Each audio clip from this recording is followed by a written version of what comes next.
Well, good morning. Welcome. My name is Ray. I serve as the worship pastor here at Sarasota Christian Church. I've had the privilege of doing that for almost 13 years now. I sound a little bit different than I normally do. It's been an interesting week for me. Lee's been gone. This is the second week of his vacation. You can see a picture of him with a couple of his grandkids. So there's a pretty cute video that he sent Leanna that unfortunately was too pixelated to show, but it shows Lee and his grandson inventing some sort of new sport on the beach with a soccer ball and golf clubs. And I think Joe was beating him at it, whatever it was, so I don't know what kind of sports he's trying to teach him. Since the month of June, we've been working through this soul cravings series. So we've been talking about the kinds of things that we're really after. What do we really want out of our lives? Some of the things that we've talked about have been acceptance, belonging, value, serving something greater than ourselves, knowing God more deeply, fulfillment. Last week, Matt talked with us about hope. And then this week, I get the final topic. And just to give you a little bit of backstory to it, my wife left for camp on Sunday. She only left me with 2 kids at home, which normally we have 6, so that's 2 is easy when you normally have 6. But then Monday morning, I kind of spiked a fever, and I've been sick all week. And I won't bore you with the 300 other things, but kind of the coup de grace was on Friday. I found out I'm probably going to have my whole house replumbed. So I've had lots of opportunities to put this being joyful thing into practice throughout the week. On the next to last song, I broke my low E string on the guitar, so that if you heard it and you thought, Ray's playing quite poorly, yes, I was, because it's hard to play a 6 string with only 5 strings. So lots of fun things. So as we talk about joy this morning, I'm going to have quite a bit for all of us to do together, and it's stuff that I'm going to have to apply to and that I've been trying to apply all week long. You know, the danger with all of these things that we talk about, these soul cravings, is that there's a temptation for us to settle for a lesser version. And the world offers those kinds of lesser versions to us all the time, but ultimately they don't last.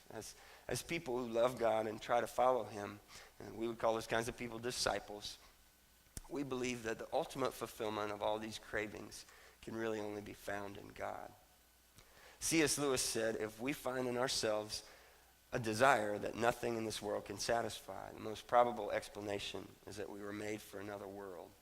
You know, all of those things that we're talking about craving, all of those can be temporary at best and destructive at worst. Since we were made to be in relationship with God, it makes sense again that our fulfillment and our joy would be found in him. So a few places that we won't find joy this morning.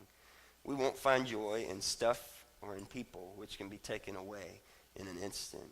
Happiness is there. Happiness is in the next iPhone, more followers on your social media accounts, more likes, more zeros at the end of your paycheck, smaller clothes that fit, better results from your blood work, more grandkids, organic, gluten-free, vegan fajitas. Well, that sounds terrible, but you get the idea. There's lots of things that we can pursue that can give us temporary happiness. No matter who we are or what we do, though, social media has taught us that there's someone out there, and probably even a lot of someones, who are doing it a lot better and more often than us, regardless of whatever the it is. We long for joy. It's a craving of our souls. If we aren't careful, we'll try and replace that joy, which is maybe harder to achieve, with happiness, which is subjective. Happiness is elusive, deceptive, and temporary. Contrast between these two is that happiness is based on external stimuli, and joy comes from within. And those external stimuli can be taken away in a moment. A couple of quick definitions as we continue on. Happiness is defined as feeling or showing pleasure or contentment. And joy is defined as the emotion of great delight or happiness caused by something exceptionally good or satisfying. So what makes you happy? I don't doubt that as I asked you that question, several things crossed your mind. And well, I brought some things with me this morning that make me happy. The first is Krispy Kreme donut, which you can see I have nothing in my hand because they don't have Krispy Kreme, the real ones, around here where you watch it come off the conveyor belt. And as a good North Carolina boy, we did that pretty often in my family. Another thing that makes me happy is Chipotle. You can see my bag. There was a burrito in here, but I ate it, so I can't really show you that. Terrazoo coffee. I had a chance several years ago to go on a mission trip down to Costa Rica. And I eat kind of bland foods. I'm not a very adventurous eater. And they would have this coffee every morning, and it was just wonderful. And ever since then, I haven't been able to get enough of that. Another thing that I really enjoy is pizza. You'll notice kind of a common theme among the first four things that bring me happiness is food. When I was growing up, my dad worked for a while at Pizza Hut, and every once in a while, we would have like a special family night where he would make those pizzas, and my sister and I would get to help. We'd maybe cut up the pepperoni or, spread out the dough and that kind of thing. And we've persisted with that same tradition into my family. So we'll do that, and Brittany and Izzy will help me cook, and it's a lot of fun. It's something that's precious to me. Ever since I was a kid, I loved kung fu movies, and I always wanted to learn kung fu. So that's one of the things that makes me happy. These are my kung fu shoes. They don't smell bad, don't worry. I mean, I couldn't tell anyway right now. But and then another thing that I really enjoy, about a year or so ago, I started doing CrossFit, and these are my CrossFit shoes where I get to stand and suffer for an hour at a time. Some other things that make me happy are Jody. She's not in this bag. She wouldn't fit. She's tiny, but she's not that small. My kids sometimes make me happy. Music really makes me happy, and getting to work with the team that I get to work with every week, they make me happy. I kind of threw monkey wrenches at them this morning, where Damon went from getting to sing one song to sing all of them, because I can't really sing it all. It'd be bad right now. But there's a limit to all of those things that make us happy. All of those things can be sources of unhappiness as well, right? I mean, if you go back to the spouse thing, and if we make it less accusatory and more personal, if you're in here and you're married, or maybe you have friends in here, raise your hand if you've ever made your spouse upset. So that should largely be everyone who's married, unless you just got married like 5 minutes before you came in, and then you came here, and then, let's face it, one of you would be upset that you're here instead of somewhere else. Related to that, though, all of these things, they can bring us temporary happiness, but they can also take away our happiness. This is a long quote, but if you'll stick with me for just a second.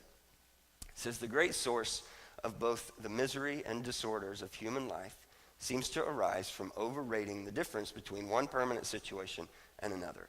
Some of those situations may, no doubt, deserve to be preferred to others, but none of them can deserve to be pursued with that passionate ardor which drives us to violate the rules either of prudence or of justice, or to corrupt the future tranquility of our minds, either by shame from the remembrance of our own folly or by remorse from the horror of our own injustice." And that's from a book written in 1759 by a guy named Adam Smith. The book's called The Theory of Moral Sentiments. It's a wholly secular book with a lot of ideas we wouldn't agree with, but I had this professor in college who used to say, truth is truth, no matter who finds it. And I think he says some true things in that quote. Another famous quote is from William Shakespeare. It says, "'Tis nothing good or bad, but thinking makes it so." We can take that one way to sort of mean moral relativism, that we get to decide what's good and bad. But I don't think that's what it's talking about here. I think it's talking about those things that affect our lives. We get to decide how to process them. So our minds have the power to interpret our circumstances based on the fundamental framework of our worldview, those foundational things that we believe to be true. I think as Christians, we have a leg up here because we have a temporal versus an eternal mindset. We believe that we're going to go on past this life. A couple other places where we won't find happiness is power and acclaim. They don't guarantee happiness. I think of suicide as the ultimate expression of unhappiness or a complete lack of joy. And if you think back with me over the past 20, 25 years, how many celebrities have killed themselves? Prince, Robin Williams, Kurt Cobain, Chris Cornell, Heath Ledger. I looked through a list of notable suicides that happened in 2016. And on that list, you find models, you find actors, comedians, professional athletes, Olympians, and renowned authors.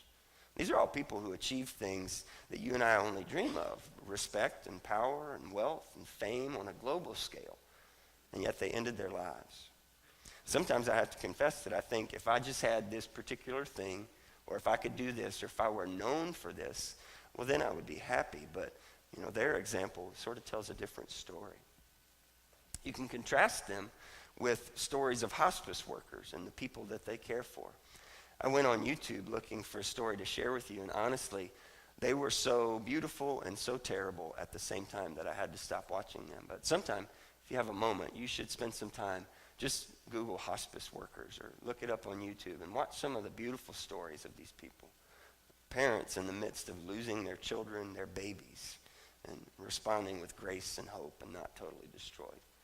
People dying with dignity in the prime of their lives. Not rock stars, not A-list celebrities, not millionaires, just people like you and me. I remember a story I heard once about an ancient king who had 2 sons. The one son only ever saw the good in things, and the other one only ever saw the bad. So the king decided one year for their birthday to try and balance them out. To the son who only ever saw bad, he gave him a pony. And to the son who only ever saw good, he gave him a room full of the stuff that comes out of the pony. So he had these 2 gifts in 2 separate rooms. And when the sons woke on their birthday, he sent them in separately. And he checked on the response of each. As he entered the room with the pony, the son who only saw bad was sitting on the floor, totally dejected.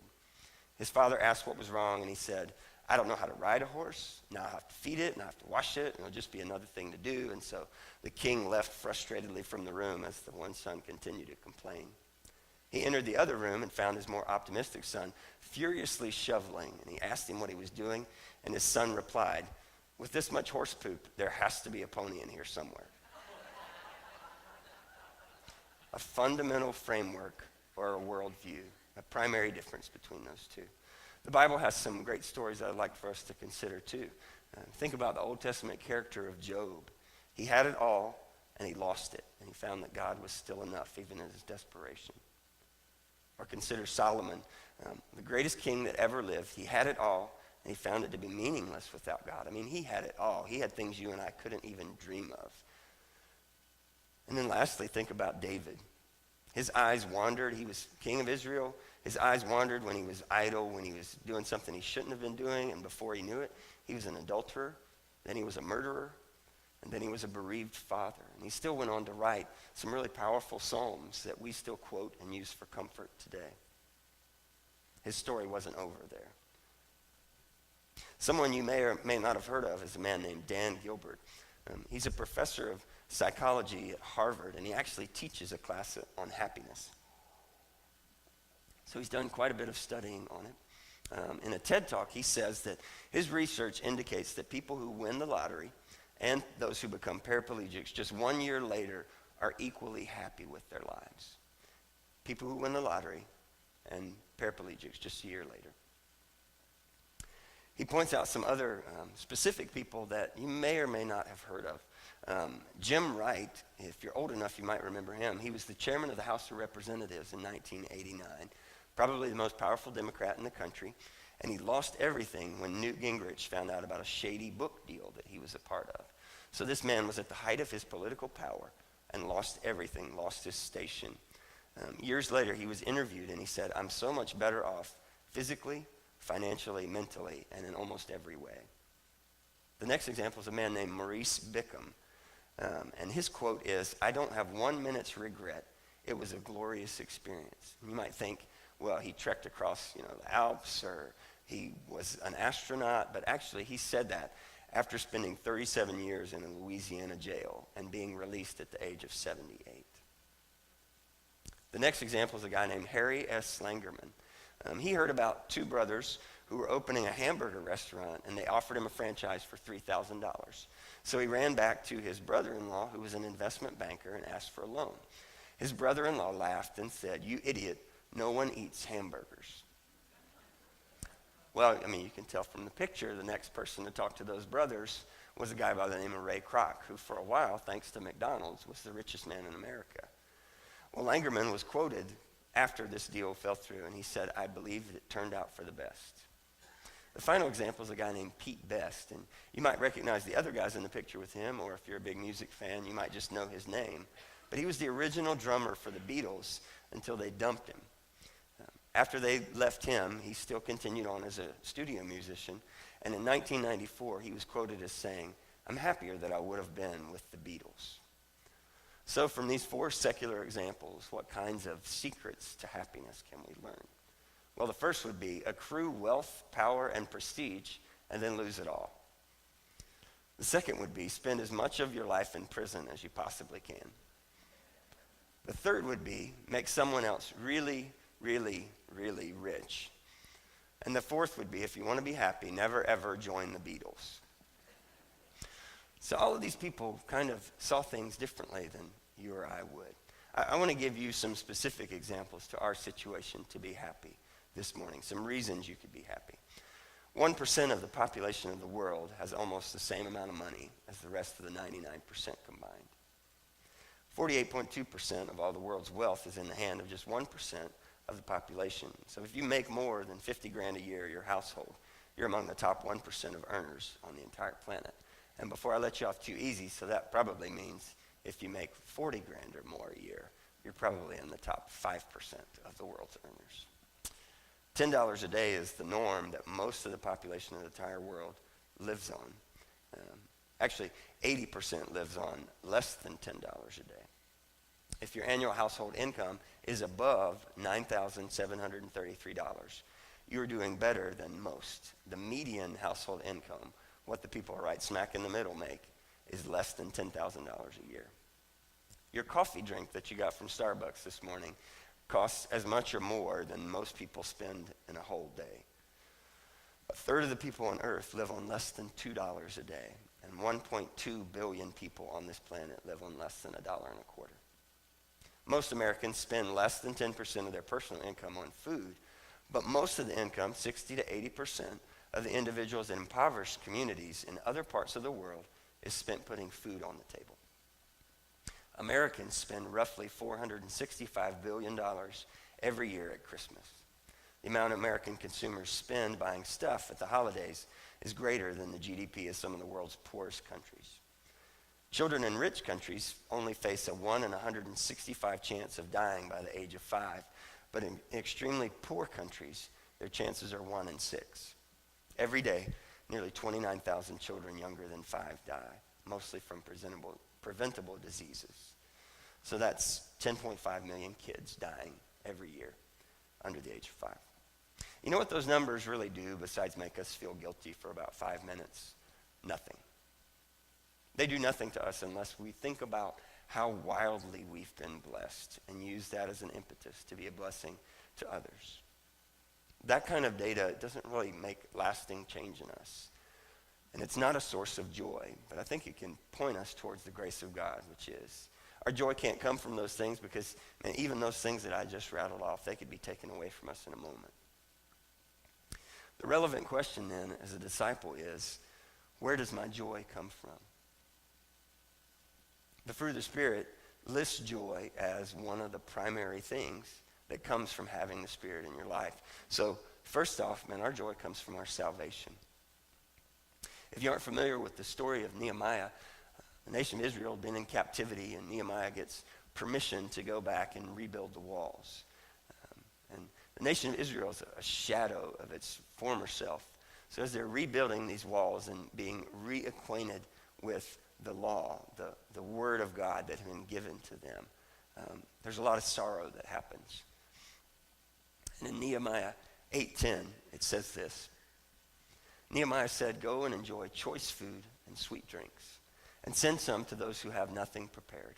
This day is holy to our Lord. Do not grieve, for the joy of the Lord is your strength."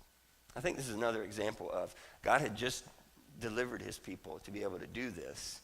And so God's salvation should be a source of joy for us.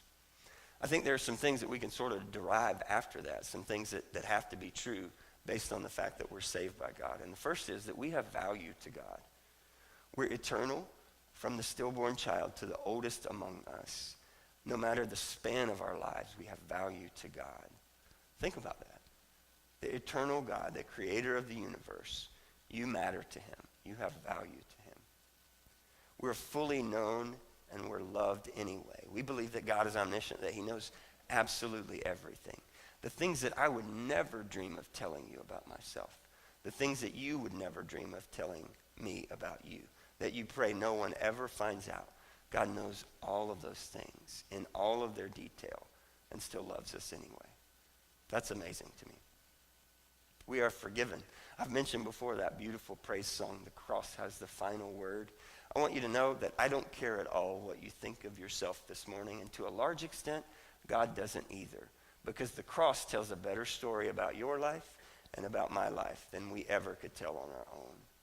We have value and we're important to God, and we are forgiven. Secondly, I think joy comes from realizing that we have a purpose. Matthew 28:18-20 is a famous passage of Scripture. It's the Great Commission. And God tells us to go and make disciples, to baptize people, and to teach them to obey. We're on a mission from God, dissimilar from the Blues Brothers. But God has called us to follow him and to do something in this world. And he is sovereign, and he is in control. And so as a result of that, we have to assume that the external forces that act upon our lives have purpose, right?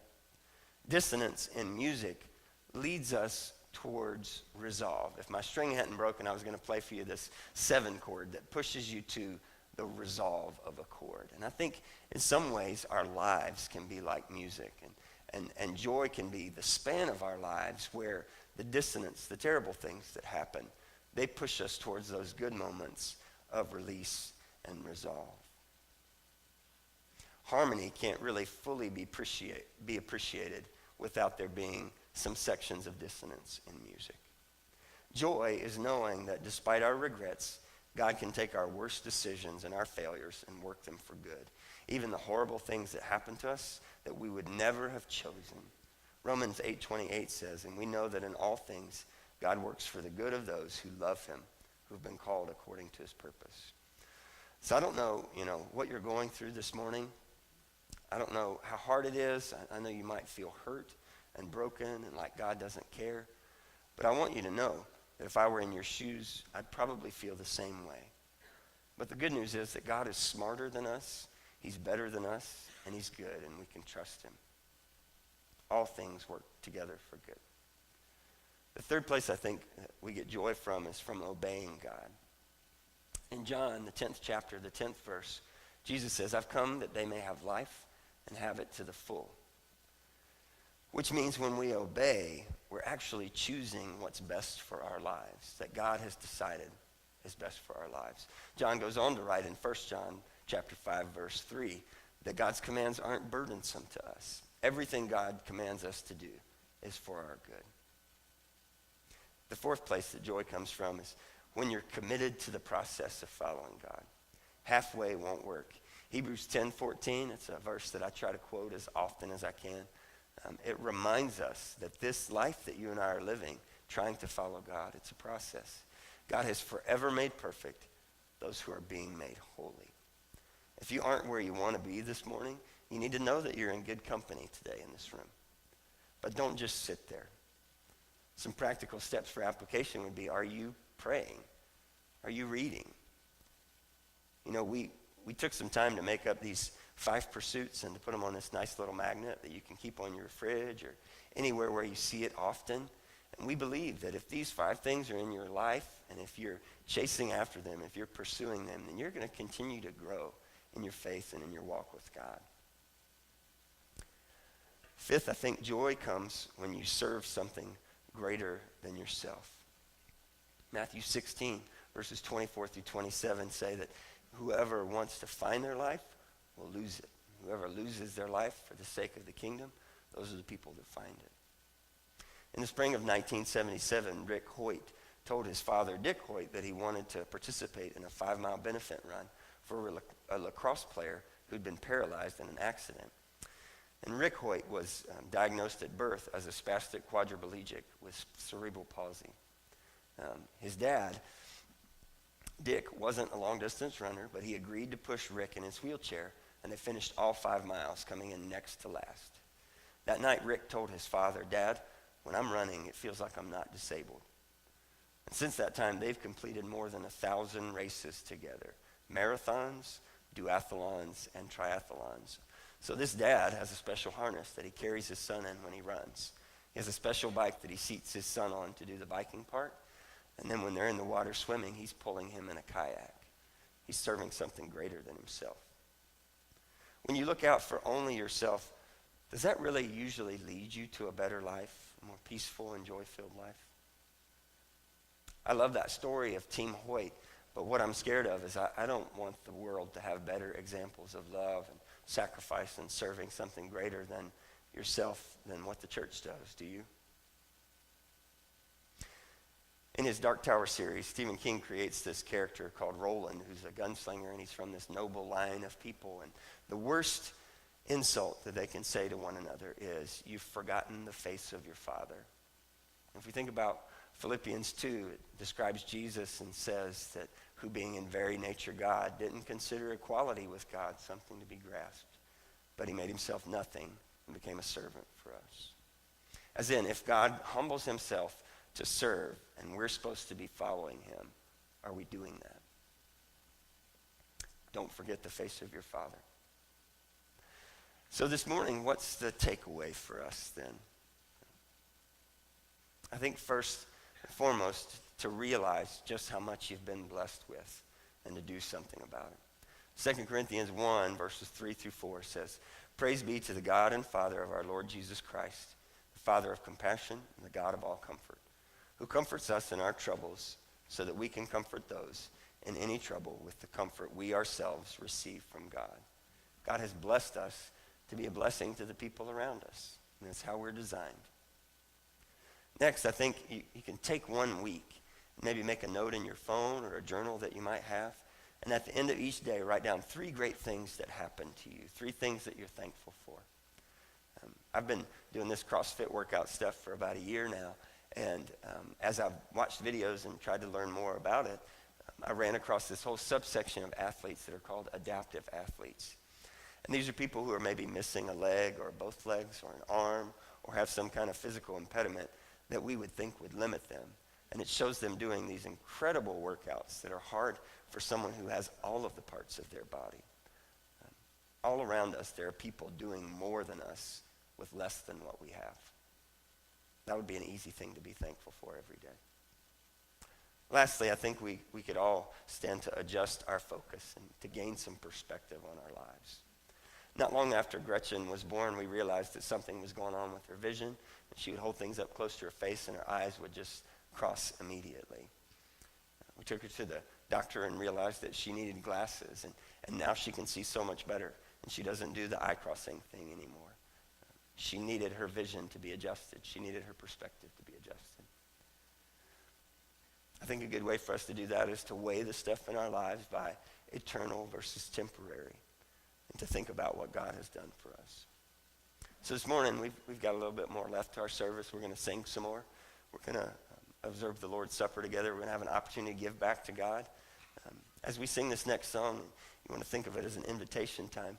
You're welcome to come forward. Maybe it's a time for you to repent. Maybe you haven't been really realizing and claiming the joy that is yours because of salvation. Maybe you're ready to make a decision to follow Christ. Whatever your decision this morning, Mike will be down front if you want to pray and talk with him. Let's stand and sing together today.